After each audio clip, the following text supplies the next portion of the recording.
What's up, y'all? I'm the Casual Shark, and today we're going to talk about Lego Fortnite. The game just came out a couple days ago, and I'm going to go through some tips and tricks and one major thing that you shouldn't do in this game.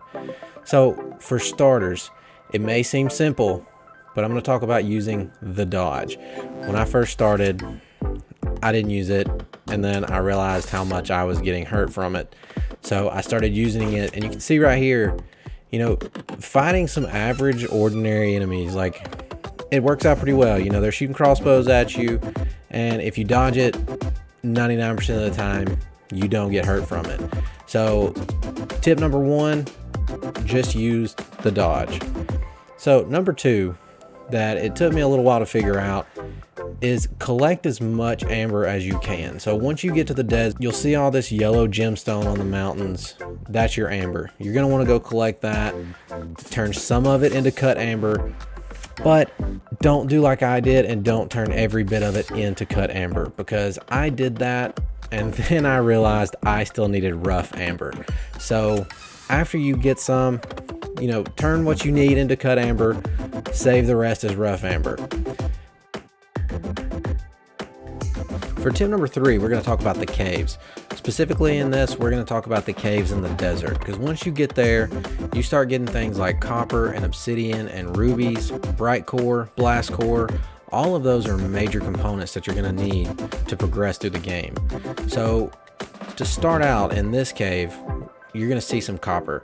So you mine it, you get some ores from it. The copper is going to be used for things like upgrading your village, upgrading your crafting bench, which is very important, and we'll get to that a little bit later in the video. But for now, as you're going through these caves, just try to collect as much of these minerals as possible, because rubies are actually going to be used for enchanting your weapons.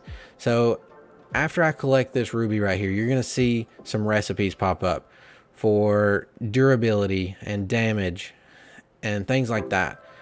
And so after you find that, you'll move on, and here we're getting obsidian. Obsidian is going to be used for a ton of things as well. So you're actually going to have to use obsidian to make like a smelter.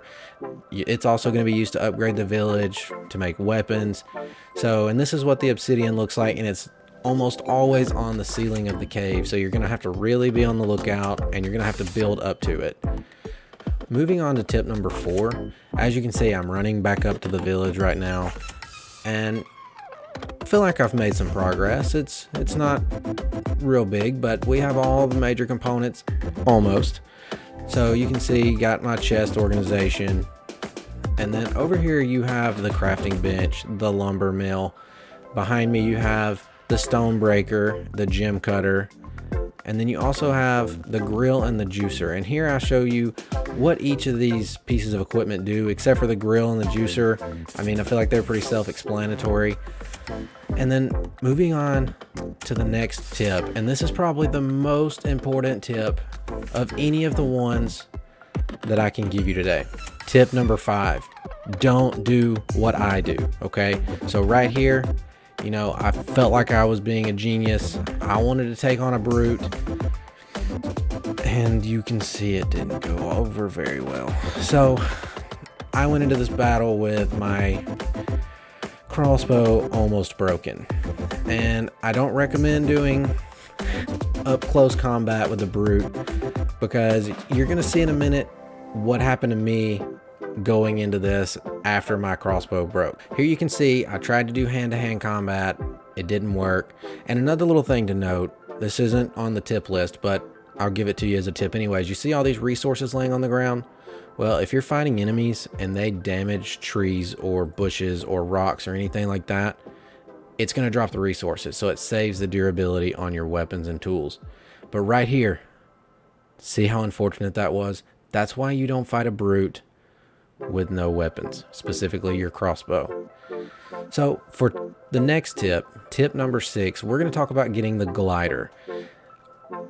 Once I found out the glider was a piece of equipment in this game, I had to go get it. So you build the loom, and once you build the loom, you make some fabric, and you get the glider. And here you can see the glider makes traveling so much easier, because you just jump on one of those geysers or jump off a cliff, deploy the glider, and you get places much faster. So moving on to tip number 7, upgrading your village. You may not really look at the list of what happens when you upgrade, but the more you upgrade, the more recipes you unlock, the more villager slots you have. It just gives you more things to do in your village and able to collect more resources using the villagers that's already here. So as you can see, the statue in the middle, once you upgrade it to the final level, level 10, it turns into a llama. Bright core. It's super important. It's in the caves in the desert, but it's really hard to find, and it's always right beside lava. I unlocked a recipe for the metal smelter, and that's going to be important because you're going to have to use the smelter to smelt the copper down into bars, and the bars are going to be used for everything from tools to upgrading your crafting bench, and it's just going to be very, very necessary to go collect as much of this as possible. Moving on to tip number 9, blast cores. This scared me to death when I first ran into these rollers right here that you collect blast cores from. They look normal, but then once you run up on them, they start chasing you and then they explode. But sometimes it works in your advantage. So if you see here, I've got a ton of enemies following me. This roller is chasing me, and he just pounces on every one of those skeletons and saves my life. So sometimes you can use those to your advantage. Now, the last tip that I've got for you today is using the grappler. Seems very, minuscule, but you're going to be able to get places so much easier if you use the grappler. It only has 10 shots, and then after you use those 10 shots, it does break and you have to make another one, but I do recommend making a grappler so that you can get places easier.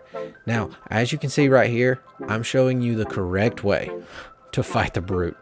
TNT. I took 16 pieces of TNT and it did about half damage to the brute overall.